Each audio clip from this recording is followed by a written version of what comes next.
আসসালামু আলাইকুম রহমতুল্লাহ। যারা কুয়েত প্রবাসী আছেন, আজকের এই নিউজটি আপনাদেরকে জানা অত্যন্ত জরুরি। কেননা বন্ধুরা, আমাদের অনেক প্রবাসী বাংলাদেশি বা ইন্ডিয়ানি বা অন্য দেশি বিদেশের মাটিতে অনেক প্রবাসীরা ইচ্ছাকৃতভাবে হোক বা অনিচ্ছাকৃতভাবে হোক বা শখের বশে হোক, তারা প্রতিনিয়ত অ্যালকোহল জাতীয় পানীয় তারা পান করে। কেউ মদ পান করে, কেউ অন্যান্য কিছু পান করে। তো কুয়েতের আরব টাইমসের একটি প্রতিবেদনে বলা হয়েছে যে একটি প্রবাসীর যে বাসাবাড়ি বা রুম আছে, সেটার ছাদের উপরে দুইজন প্রবাসীর লাশ পাওয়া গিয়েছে। এবং তদন্ত করে তারা যেটা পেয়েছে, এটার যে যেই এলাকায় ঘটনাটি ঘটেছে সেটা হলো খাইতান এলাকায় একটি ভবনের ছাদে দুইজন বিদেশির মৃতদেহ পাওয়া যায়। ফরেন্সিক রিপোর্ট অনুযায়ী তাদের মৃত্যু হয়েছে সম্ভবত বিষাক্ত মদ অ্যালকোহল পান করার কারণে।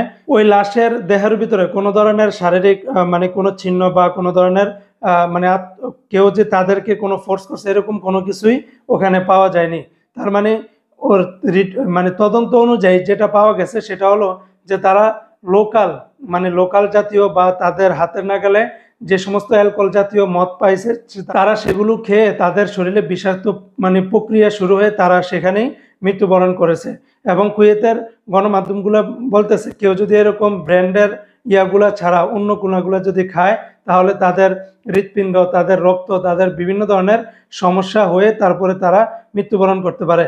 তাই আমাদের বাংলাদেশি প্রবাসী যারা আছেন, আপনারা এগুলা থেকে 1000 হাত দূরে থাকবেন।